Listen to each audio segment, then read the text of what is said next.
plus a boundary term, correct? Plus a boundary term.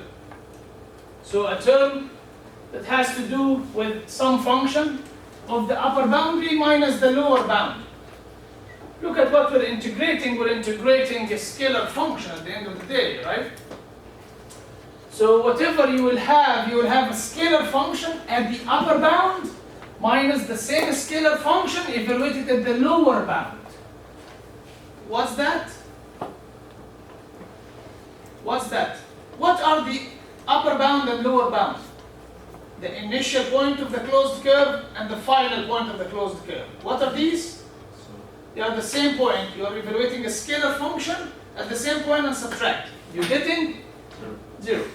So I don't care about the boundary term. You can go and use Leibniz rule to figure out this complicated term. I don't care. It will be 0 at the end of the day, right? So I have this, and you just came from Professor Kobashi's class, so you know how to get this, right? From where? From where? Your Navier-Stokes, right?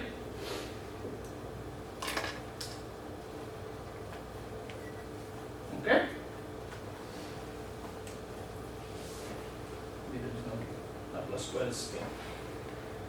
So this is your Navier-Stokes for incompressible fluids. The analysis is not strictly for incompressible fluid, but at least for what do you call it? When the pressure, when the density is only a function of pressure. This is barometric, right? Barotropic fluid. So okay, this is your Navier-Stokes equation. So I need du by dt. Here is du by dt. This is the diffusion term. And this is the time scale, the diffusion term, the time scale of the fluid. So for slightly viscous fluids, you can neglect this with very good conscience if you're interested in the instantaneous d gamma by dt. Because if you have initially some swirl, yes, it will take some time to diffuse. We're not talking about this diffusion over time. We're talking about the instantaneous rate of change of your circulation at a time instant. So you can neglect this guy with a very good conscience, particularly if you're talking about slightly inviscid fluids. So I will neglect this guy, slightly inviscid, slightly viscous. So this means what? This means that my d by dt is simply negative nabla p divided by rho. What's nabla? What's nabla? What's nabla? What's nabla, guys? Yeah, partial with respect to what? It's dp by all the dx's, right? So this is kind of dp by dx times dx. So this is actually exactly equal to dp by rho. And this is why we're saying you have barotropic fluid where rho is a function of p only. Whatever this function, I don't care. Give me any function. I will integrate it and evaluate it between two limits, and again they are the exact same limit. So this is 0. A very interesting result. d gamma by dt is 0 two-dimensional flows. It's not necessarily two-dimensional. Yeah, the local version of it for two-dimensional holds only, but this is the global version. So starting with any closed contour, you have some circulation around. No matter how your flow evolves, this circulation will maintain. So if you're starting with a 0 circulation, you will maintain the 0 circulation. This is why it's named the law of zero total circulation. Now we have these three pieces. We knew circulation. We knew that lift is essentially due to circulation, simply rho u times your gamma. It's just a constant multiple of your gamma. And we learned that the gamma is constant along this line. Let's get this. This will give you the origin of the lift up to what we have learned. Later on we will get it more deep. So yeah, sorry about that. I'll take couple of minutes more. In the first lecture, this is indicative of how hard is this you may want to drop, okay? Anyway, so let's look at this. The origin of the lift, how the lift develops upon the wing. So we have this guy, no flow, U is 0, and I'll get some closed contour here, C. Okay? So time is 0.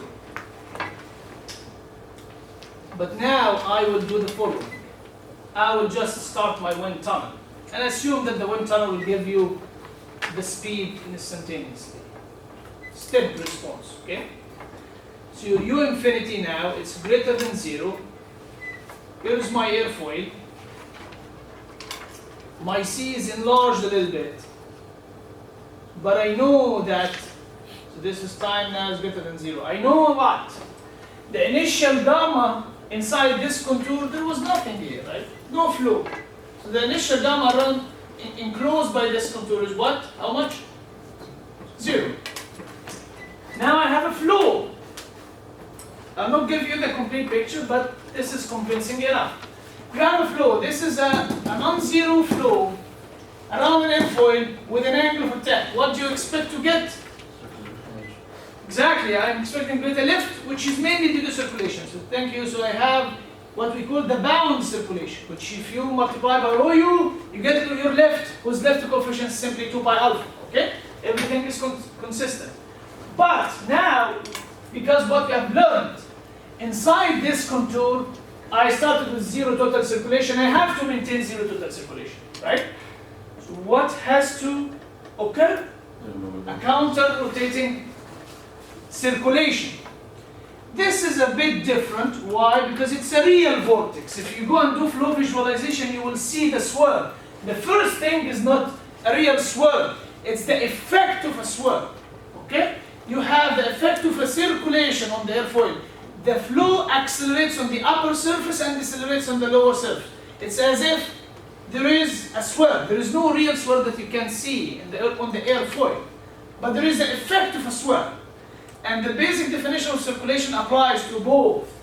Okay, if you have the effect of a swirl, you do your line integral, you get that effect. If you have a concentrated vortex swirl, you apply the same formula and get the gamma.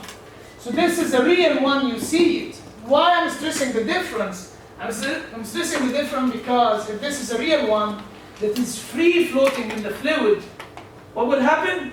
It will go with the fluid. Okay? So this is what we call starting vortex. And we will talk later about its origin. Why do we have it? But you can see here why from first order, because we have to have 0 total circulation. So this is the starting vortex. So later on in time, what we will have, here is your C. This is later in time. Your circulation now is very well established, the bound circulation. Your starting vortex sheds with the flow. So it goes away all the way, gamma starting, all the way from your airfoil. So what happened? At the beginning, they were both opposite each other. They were both close to the airfoil. Their effect may diminish the total lift. Later on, this guy goes all the way, the effect of a gamma, on some points gamma over 2 pi r. It goes 1 over r as you go all the way. So the effect of this guy is very diminished on the airfoil. And you lift with this bound circulation. So your lift force, your lift coefficient, you start here. Then as your gamma starting vortex move and becomes less and less effective, and your gamma bound becomes more and more effective, your lift increases until you hit the steady value for which the starting vortex went all the way, it's no longer effective, and you're left with this circulatory effect. Okay? So here is the conclusion. Modeling wise, here is the conclusion. Modeling wise, we all seen this thing, steady versus unsteady. We have all seen this thing. We can represent a flow around a flat plate by a single vortex. Now, if I want to extend this model, what should I include? What should I include? This picture is enough to get the 2 pi alpha. But in order to get the time variation of the lift, what should I include here to get the time variation of the lift? Exactly, the starting vortex in the wake, right?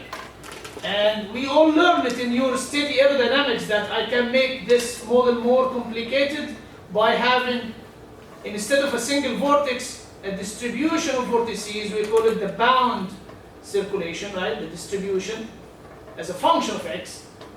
Now I have here, this is a function of time, this is function of time.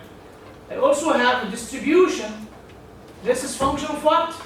Of x and time. And I have a distribution here in the wake, right? Gamma wake as a function of x and time. And in high angle of attack, this is small angle of attack. In high angle of attack, we simply allow for wake deformation. So the wake is, is freely deforming like this. So in conclusion, unsteady aerodynamics, modeling-wise, unsteady aerodynamics simply equals the effect of the wake.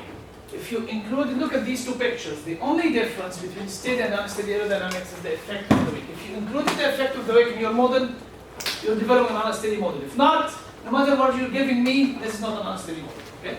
See you next time.